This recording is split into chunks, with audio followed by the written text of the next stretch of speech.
Hello. तो इस video में हम जानेंगे कि क्लास 9th के स्टूडेंट मैथमेटिक्स स्टूडेंट्स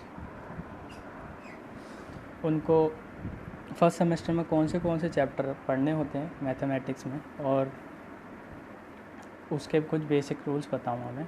तो आइए चालू करते हैं। तो फर्स्ट चैप्टर है उनका number system, second algebra, third है geometry, fourth coordinate geometry, fifth mensuration and six statistic, seventh है प्रोबेबिलिटी। ठीक है, आइए फर्स्ट चैप्टर में देखते हैं उसका बेसिक नॉलेज क्या होता है फर्स्ट चैप्टर में। तो फर्स्ट चैप्टर है आपका नंबर सिस्टम।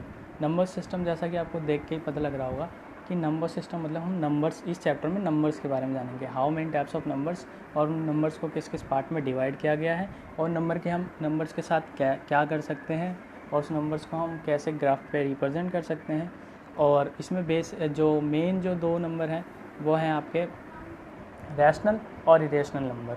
ठीक है, आप इसमें ये पढ़ेंगे बस, मतलब नंबर सिस्टम में आपको बस ये पढ़ना है। सेकंड है आपका अलजेब्रा। तो अलजेब्रा का जो बेसिक रूल है आपका यही है कि अलजेब्रा के अंदर आप कांस्टेंट और वेरिएबल्स का कॉम्बिनेशन पढ़ेंगे। मतलब किसी भी कांस्टेंट, मतलब आप ये कह सकते हैं कि algebra is a combination of constant and variable. ठीक है, इसमें भी कुछ पार्ट्स हैं, कुछ एक्सरसाइज हैं। फर्स्ट है आपका polynomial, second algebra, third factorisation, और फोर्थ है linear equation in two variables. ठीक है, तो फर्स्ट है पॉलिनोमियल। तो पॉलिनोमियल में आपका बस यही है कि expression and equation, how to express a equation and how to solve a equation. ठीक है, आज सेकंड में आते हैं हम। सेकंड है आपका अलजेब्रिक आइडेंटिटीज़। तो अलजेब्रिक आइडेंटिटीज़ को देख के आपको पता लग रहा होगा इसमें कुछ प्रॉपर्टीज़ होंगी, और वो प्रॉपर्टीज़ हमारा कांस्टेंट और वेरिएबल्स फॉलो करते हैं। ठीक है, उसके बारे में आप जानेंगे कौन सी प्रॉपर्टीज़ होती हैं जो हमारा कांस्टेंट और वेरिएबल फॉलो करता है। ठीक है, थर्ड में आते हैं फैक्टराइजेशन। ठीक है, तो एट क्लास तक आपने पढ़ा था किसी भी नंबर के मल्टीपल फैक्टर्स होते हैं। जैसे कि मैंने 4 ले लिया, तो 4 को हम कौन से नंबर से डिवाइड कर सकते हैं, या 4 किस किस नंबर को डिवाइड कर सकता है। और 9th क्लास में हम फैक्टराइजेशन में ये पढ़ेंगे कि किसी भी इक्वेशन का कैसे फैक्टराइजेशन करना होता है। ठीक है, फोर्थ नंबर पे आते हैं हम linear equation in two variables. ठीक है, linear equation in two variables का मतलब है किसी भी दो इक्वेशंस को आप कैसे सॉल्व करेंगे, उसकी वैल्यू कैसे फाइंड करेंगे। ठीक, अलजेब्रा में आप इन चारों एक्सरसाइज में आप यही पढ़ेंगे, और अलजेब्रा मेन चैप्टर में आप यही पढ़ेंगे।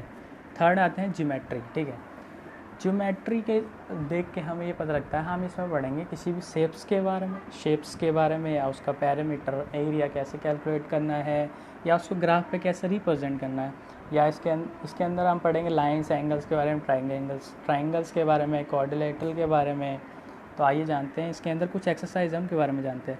Introduction to Euclid geometry. ठीक है, इक्विलिट एक ग्रीस मैथमेटिशियन थे जिन्होंने कुछ प्रॉपर्टीज़ बताई थी ज्योमेट्री के ऊपर। तो इसमें वही है, इंट्रोडक्शन टू इक्विलिट ज्योमेट्री में आपको यही पढ़ना है। सेकंड है आपका लाइंस एंड एंगल्स। ठीक है, लाइंस एंड एंगल्स में आपको पढ़ना है कि how many types of lines, and line की क्या प्रॉपर्टीज़ है, और how many types of angles, उन एंगल्स की क्या प्रॉपर्टीज़ हैं। बस आपको इसमें यही पढ़ना है। थर्ड है आपका triangles and their angles. Triangles है how many types of triangles, उनकी क्या प्रॉपर्टीज़ होते हैं, how to calculate their area. तो इसमें आप ये सब पढ़ेंगे। ठीक है, सॉरी फॉर दिस, दोबारा कंटिन्यू करते हैं। Triangle and their angle. Triangle में आप ये पढ़ेंगे कि how many types of triangles,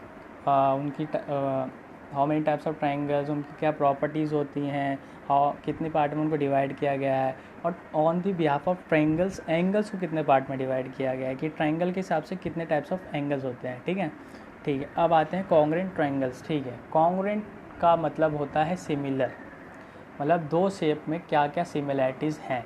congruent triangles में आप यही जानेंगे कि किसी भी दो ट्राइंगल्स को हम कॉन्ग्रुएंट कैसे प्रूव कर सकते हैं। मतलब उनका एरिया सेम होना चाहिए, या उनकी कोई भी दो प्रॉपर्टी मैच होनी चाहिए, या उनका एरिया सेम होना चाहिए, उनका शेप सेम होना चाहिए। ठीक है, या उनके एंगल सेम होने चाहिए।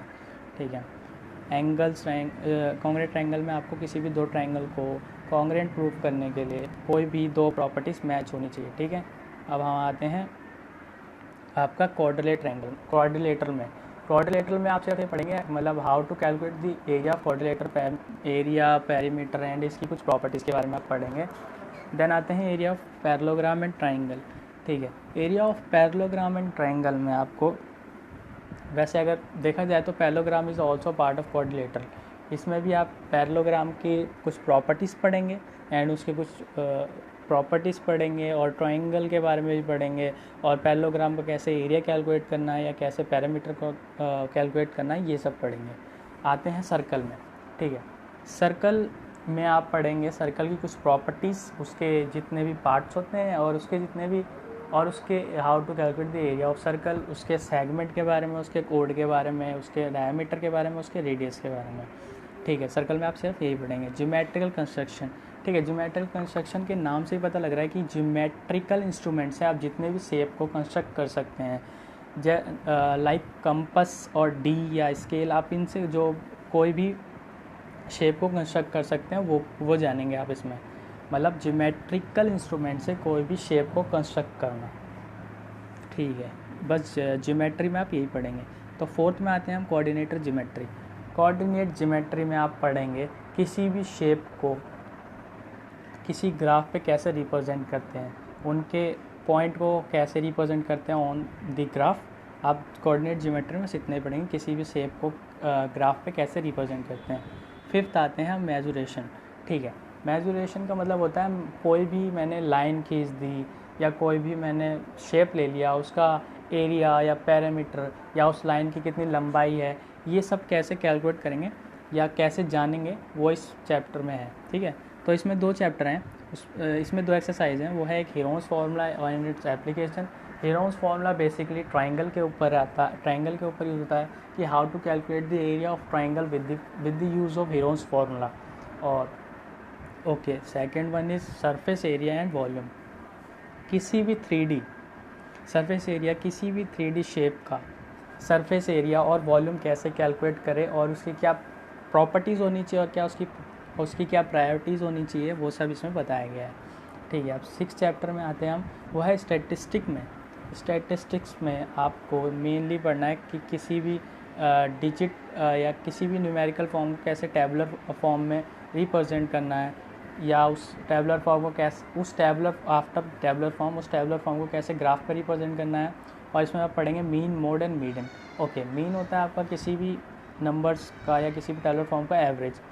मोड होता है आपका जो नंबर सबसे ज़्यादा बार रिपीट होता है, एंड मीडियन होता है मिडल नंबर। मतलब जैसे अगर 1 2 3 4 5 ले लिया, तो 1 2 3 4 5 ले लिया, तो 1 + 2 + 3 + 4 + 5, ठीक है। इन सबको प्लस करके उस 2 से डिवाइड कर देंगे तो आपका एवरेज आ जाएगा, जो एवरेज आएगा वो हो जाएगा मीन, ठीक है। देन आपका फिर उसके बाद आता है मोड। जैसे मैंने लिया 1 2 3 4 5 फिर 3 तो 3 बार रिपीट हो रहा है, तो ये हो जाएगा आपका मोड, ठीक है। अब आते हैं हम मीडियन में। तो मीडियन जो होता है मिडल नंबर, ठीक है। जैसे 1 2 3 4 5, तो 3 हो गया आपके लिए मीडियन, ठीक है। अब इसमें भी 3 एक्सरसाइज हैं, उन 3 एक्सरसाइज में आप क्या क्या पढ़ेंगे। पहला है स्टैटिस्टिक्स। अभी मैंने आपको बताया स्टैटिस्टिक्स में आप पढ़ेंगे किसी भी न्यूमेरिकल को, किसी भी नंबर्स को टैबुलर फॉर्म में रिप्रेजेंट करना, ठीक है।